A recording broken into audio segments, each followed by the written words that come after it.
निमाड़ क्षेत्र के बड़वानी में स्थित माँ शीतला का यह मंदिर। इससे पहले कि हम यहाँ के इतिहास के बारे में जानें, आइए दर्शन करते हैं इस मंदिर परिसर के।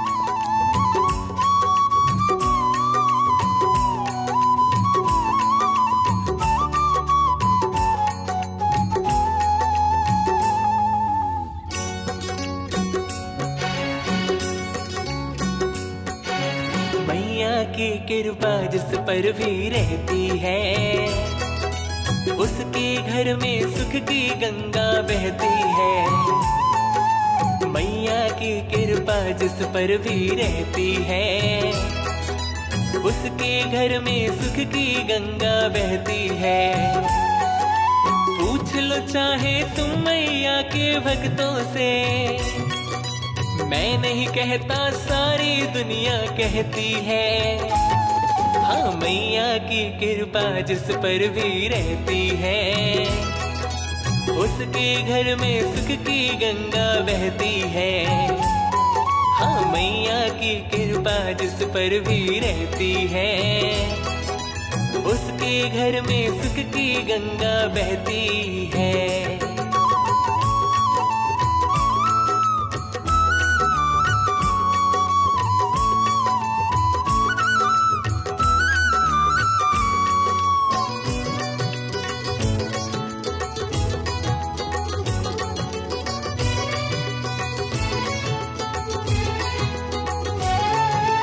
प्यार का सागर है ये, ममता की मूरत है। साथ है मैया तो फिर किसकी जरूरत है।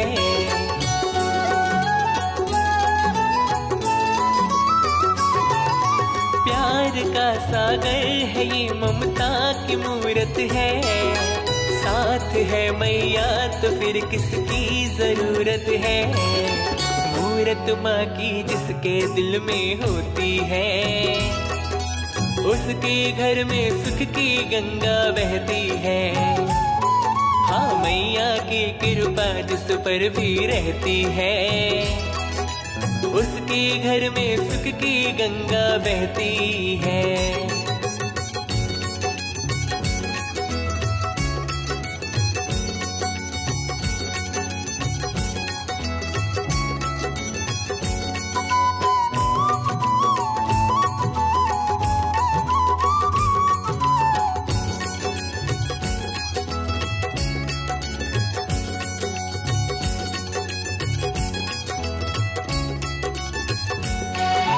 प्रेम से जिसने भी मैया को पुकारा है, माँ ने आकर के दिया उसको सहारा है।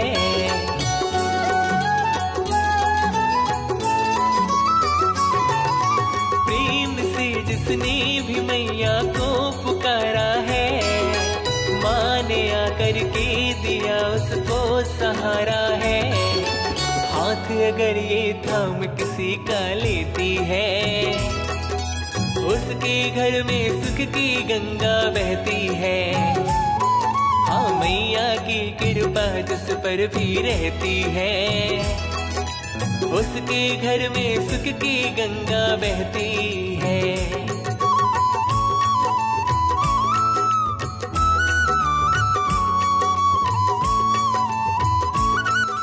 आइए अब जानते हैं माँ शीतला के इस मंदिर का इतिहास, जिसे बता रहे हैं माँ शीतला के परम भक्त शिवेंद्र जी निगम। शिवेंद्र जी, आप यहाँ पर कब से रह रहे हैं और इस मंदिर के संबंध में जो भी जानकारी है हमें बताने का कष्ट। हम तो जन्म से ही रह रहे हैं यहाँ पे जी, और हमारी कम से कम 4-5 पीढ़ियाँ यहाँ पे हो गई है। अच्छा, तो उनसे हमें जानकारी मिलती रहती थी इस मंदिर के संबंध में। अच्छा। हमारे जो दादाजी के जो फादर थे वो बड़वानी हिजाइनेस के पर्सनल सेक्रेटरी थे, और वो उनके द्वारा उनको हमारे दादाजी को बताया, दादाजी ने हमें बताया। इस तरीके से ये बताते हैं कि कम से कम 400 वर्ष पुराना मंदिर है ये। अच्छा सर, इसको किन्होंने बनवाया होगा, ऐसी कोई जानकारी? ये बताते थे इस टाइप से कि महाराजा पहाड़ सिंह और अनूप सिंह जी जो थे जी, जो इनके राजा रंजीत सिंह के जो फादर से या उनके ग्रैंड फादर से हो सकते हैं, जी जी। उनके द्वारा बनवाया गया है कि ये इसमें बावड़ी भी थी एक। अच्छा। जो बताते हैं कि दादी बताती थी कि घोसालिया दीवार में वो बावड़ी में लोग मतलब मंजन वगैरह करते थे, नीचे उतर के नहाते थे, तो उसने वो देख के नाराज़ हुआ था, तो उसने फिर बाद में इसको कुएं टाइप करवा दिया था, पीढ़ियाँ बंद करवा दी थी। अच्छा अच्छा। शिवेंद्र जी, यहाँ पर एक और संरचना हमने देखी है, जो पत्थरनुमा संरचना, काफ़ी बड़ी संरचना है, वो क्या है? उन्हें गोला बाबा कहते हैं और उनका पूजन वगैरह होता है और वो अति प्राचीन है और वो नीचे तक है ज़मीन में। वो मतलब उसको आप उठाकर एक जगह से दूसरी जगह नहीं रख सकते? नहीं रख सकते हैं। नीचे तक है से मीन्स मतलब यहाँ पर आसपास कुछ जगह है, कुछ था यहाँ पर? नहीं, ये तो मंदिर का स्ट्रक्चर ही है जी। लेकिन ये जो गोला बाबा है ये ज़मीन के अंदर तक वैसे के वैसे शुरू से थे। अच्छा। ऐसे हमारी दादी बताती थी। अच्छा अच्छा। और अंदर जो मूर्ति है शीतला माता की, उनके साथ 5-7 और पाषाण की मूर्तियाँ थी जो मतलब खंडित होती गई समय समय पे, तो उन्हें बदल दी गई और मंदिर को पुनः जीर्णोद्धार किया। अभी 15-20 साल हुए पूरी तरीके से। अच्छा अच्छा। पुनः फिर आपने व्यवस्थित करने की कोशिश सब की? पूरे नगर के सहयोग से। अच्छा अच्छा। और सभी आप जैसे लोगों के सहयोग से मतलब जी। मंदिर का निर्माण पुनः हुआ है। बावड़ी जो है, हाँ। हमने सुना है कि पुराने समय में जब यहाँ पर बावड़ी थी, तो अभी तो खैर उसको कुएं में कन्वर्ट कर दिया, पूरी तरीके से बंद कर दिया उसको। अभी चालू है या बंद? चालू है। चालू है। यूज़ होता है, मतलब पानी का यूज़ होता है पानी, क्योंकि लोग क्या रहता था कि अपने पूजा पाठ का सामान और इस टाइप की चीज़ें ये कुएं में बच्चे भी फिर कचरा डालते थे। अच्छा, अच्छा। तो उसे ढाक दिया गया है और उसमें एक पानी की मोटर लगा दी गई है। उससे पानी का मंदिर धोने के लिए, लोगों के पीने के लिए, भरने के लिए, वापरने के लिए पानी का उपयोग होता है।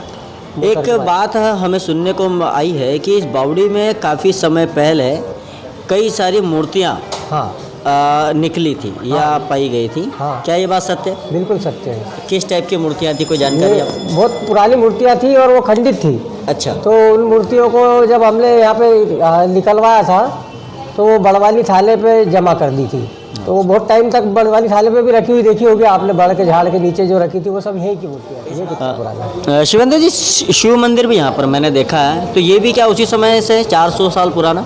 नहीं, ये 1947 का है। अच्छा। 1947 में कन्हैया लाल जी गुप्ता थे हमारे मोहल्ले के। अच्छा। तो उनके यहाँ कोई बच्चे नहीं होते थे। अच्छा। तो उन्होंने मान ली थी कि अगर मेरे यहाँ बच्चे होंगे तो मैं मंदिर बनवाऊँगा। तो उनके द्वारा ये मंदिर बनवाया गया था। अच्छा अच्छा अच्छा। लेकिन अब ये मंदिर भी जर्जर हो रहा है, तो जल्द ही इसका भी जीर्णोद्धार किया जाएगा। अच्छा।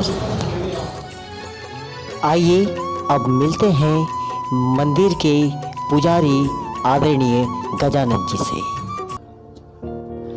और जानते हैं माँ शीतला के इस मंदिर का इतिहास।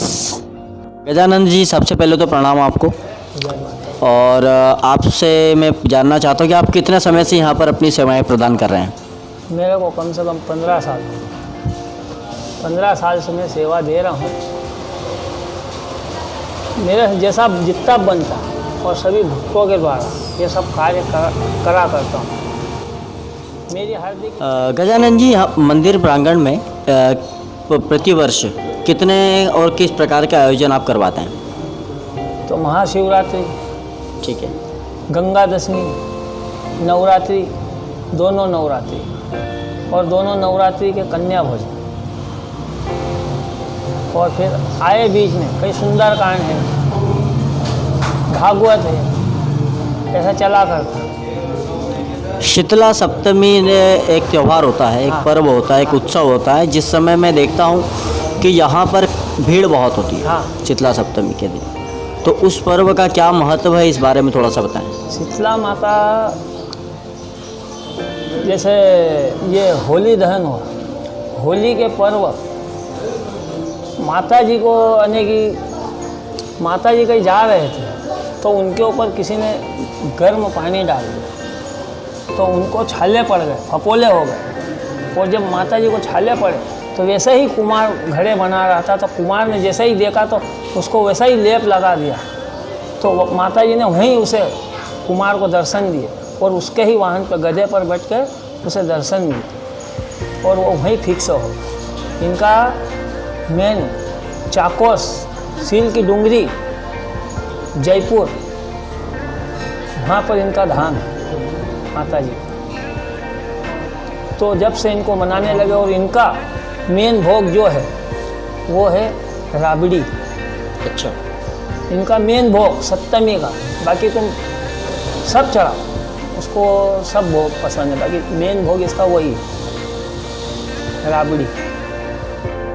गजानन जी, हमने सुना है कि यहाँ पर मंदिर प्रांगण में या किसी भी जैसे कि खासकर विवाह आयोजन जब होते हैं किसी के भी घर में, तो पूरी बड़वानी जो शहर है वहाँ के अधिकतर लोग हिंदू धर्मों को मानने वाले यहाँ पर शीतला पूजन का पर्व जरूर, शीतला पूजन का कार्य वो जरूर करते ही करते हैं अपने विवाह आयोजनों में। तो शीतला पूजन शादियों में क्यों? शीतला पूजन, अगर शीतला पूजन इसलिए करा जाता है कि शीतला माता को कोरा ताव चढ़ता, कोरा ताव चढ़ने से ही उसका भाग्य लिखा जाएगा, अन्यथा वो शादी नहीं, क्योंकि कोरा ताव नहीं चढ़ा तो उसका कोई लाभ नहीं, क्योंकि भाग्य लिखने वाली देवी, विश्व की सबसे बड़ी देवी माँ शीतला है। मतलब भाग्य की देवी हैं, इसलिए भाग्य लिखने वाली। अपने जैसे कोरा ताव चढ़ाया, तुम उसकी पूजा पाठ सब कर लो, और कोरा ताव नहीं चढ़ा तो तुम्हारा कुछ भी नहीं होना, क्योंकि उससे ही इसका भाग्य लिखती है। ये देवी का ऐसा है। और ये देवी जल से ही स्नान किया जाता है, ठंडी देवी, इसको गर्म भोग लगता नहीं, गर्म कुछ चढ़ा नहीं सकते। शीतला, जैसे कि नाम ही है शीतला, तो मतलब शीतल देवी, शीतल देवी है, शीतल, इसलिए ठंडे जल को, ठंडे जल से स्नान किया। क्या बात है। गजानन जी, आप काफ़ी समय से यहाँ पर अपनी समय प्रदान कर रहे हैं जी। यहाँ के चमत्कार के बारे में थोड़ा सा हमें बताएं। मेरे को ऐसा लगा कि मैं जब जो भी मैंने करना चाहा तो माता जी की कृपा से ऐसा होते रहा, और सभी भक्तों का सहयोग रहा मुझे, और मैंने ऐसा देखा कि मेरे पल में काम हुए मेरे सब। तो ऐसा चमत्कार माता जी ने किया जो कि मेरा काम सब सफल होते जा रहे हैं। ऐसे और भी भक्त होंगे? हाँ, है ना, बहुत सब भक्तों सब है यहीं पे, और सब सेवा में सब खड़े हो जाते हैं, वक्त पे सब काम होते हैं, और माता जी की उन पर असीम कृपा बनी रहे। मैं यही चाहता हूँ कि हम सब एकजुट होकर मंदिर के सारे कार्य करते रहें। तो गजानन जी और सम्माननीय शिवेंद्र जी, आपको हमारे जो चैनल का प्रयास है वो कैसा लगा दर्शकों को? काफ़ी सराहनीय प्रयास है, और इसमें आप जो ऐतिहासिक जानकारियाँ बताते हैं उसे देख के बड़वानी के बारे में जानने की एक वो जो ललक थी वो इससे पूर्ण होती है कि काफ़ी कुछ जानकारियाँ मतलब एकदम आसान तरीके से प्राप्त हो जाती है यूट्यूब के माध्यम से, आपके चैनल के माध्यम से। और दर्शकों को बता दिए कि हमारे चैनल को सब्सक्राइब कर दें, लाइक कर दें, कमेंट कर दें। बिल्कुल, आप अपने शहर के ऐतिहासिक जानकारियों को जानने के लिए इस चैनल को लाइक करें। स्वस्थ निमाड़ मस्त निमाड़। धन्यवाद आप दोनों का पुनः। और हम धन्यवाद नहीं बोलते, हम चूँकि हम निमाड़ का चल, तो हम सबका राम राम बोला, तो एक बार राम राम कर दीजिए। जय राम राम राम। जय माता दी। जय माता।